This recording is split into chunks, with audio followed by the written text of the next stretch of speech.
was proven in court that there was no interference. Mike Pence irresponsible. Welcome to Lang for your Buck News. I'm Ben Seal Lang. I'll be telling you the major news stories that are going on today in politics. Ron DeSantis was asked by Sean Hannity on Fox News. He says, "How come Donald Trump you used to have a good relation with Donald Trump? What happened that now you're fighting?" At least Donald Trump is fighting with him, calling him names, telling everyone the negative sides of Ron DeSantis. Ron DeSantis had no clue. He said, "I don't know what happened." He said it started after the 2022 midterm elections, where Donald Trump was wrong about a lot of his predictions. Ron DeSantis remained as governor of Florida. What happened was, if Ron DeSantis doesn't know, is that Donald Trump feels that he's a threat to his candidacy as president, as a Republican nominee for 2024 presidency. And that's why he's taking a lot of shots at him. I don't like what Ron DeSantis is doing. He knows this. He knows that. And if he's going to take on Donald Trump in 2024, he's got to be a man, and he's got to attack him back. You don't just I saw Ron DeSantis was asked what specifically. He calls you Meatball Ron DeSanctimonious. Ron DeSantis just says he can call me whatever he wants, but he has to call me a good governor. It's true on one hand, but if you're a man, a real man, you got to fight back. And Donald Trump does his name calling in order to get people in a fight with him. Ron DeSantis is not taking the bait exactly, but if he's a real man, he has to stand up and beat him at his own game. In financial news, Tesla has been having a pretty bad week. It's been down. Right now it's trading around $155. Overall on the year, it's up 21%, but it's been down about $25 in the past couple days.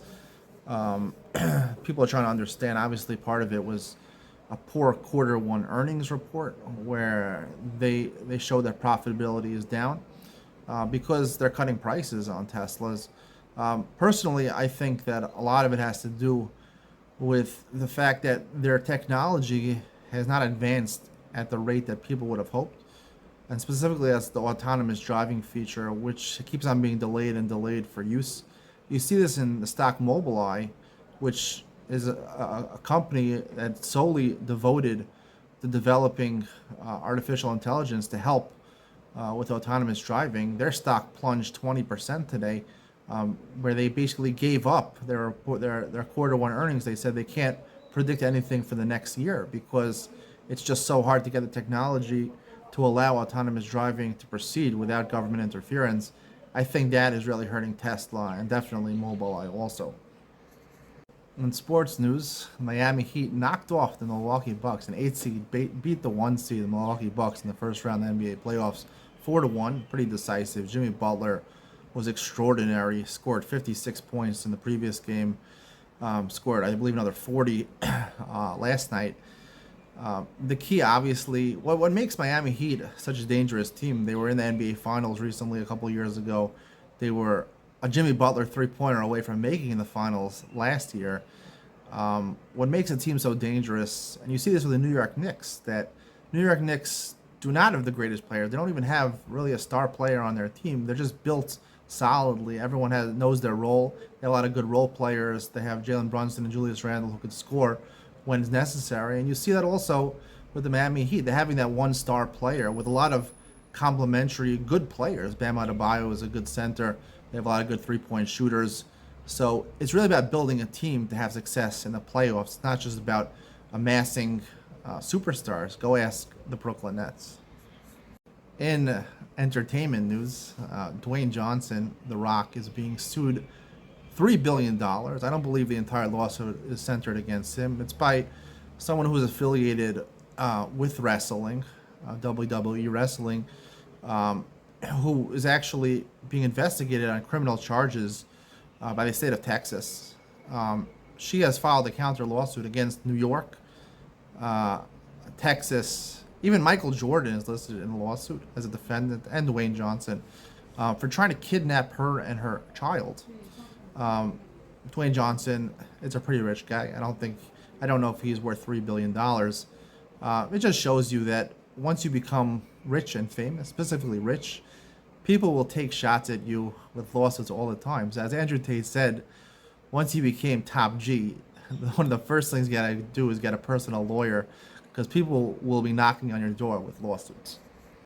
In Jewish news, I saw that Yeshiva Panovich is famous for flying an Israeli flag. Yesterday was Yom HaAtzmaut, Independence Day in Israel, and as is their tradition, starting from the formation of Israel, from when the yeshiva actually started, the Panovich Yeshiva going back to the 1940s, they fly an Israeli flag on Independence Day. They don't do anything else. They have regular yeshiva. They don't celebrate Yom Ha'atzmaut in any other way. They don't say Hallel, but they do fly an Israeli flag. And I actually think this is a good thing. I know the ultra-Orthodox world, specifically in Israel, does not celebrate the nationalistic side of Israel, the Zionistic side of Israel, the statehood of Israel. But you do live in a country which does celebrate that. So I think being a part of a country that does celebrate it, you shouldn't, separate yourself from what everyone else is doing, especially if you're Jewish. I even saw that the rabbi of Ger, Shmuel Alter, was one of the heads of Ger Hasidus. He was actually giving a shir to Dati Leumi boys, modern Orthodox boys from Yeshiva Har Etzion, Gush Har Etzion. And he even talked terms they were familiar with, something about physics. It's called perpetual motion. He called it perpetual mobile. It was nice to see that he was coming to their level and giving a shir to people from the modern Orthodox sector. And also, it's interesting, kind of funny, perpetual mobile. Maybe he was intimating that smartphones, mobile phones, should be allowed. That's just a joke on the side. Anyway, have a good day. This has been Ben Sion Lang for your Buck News.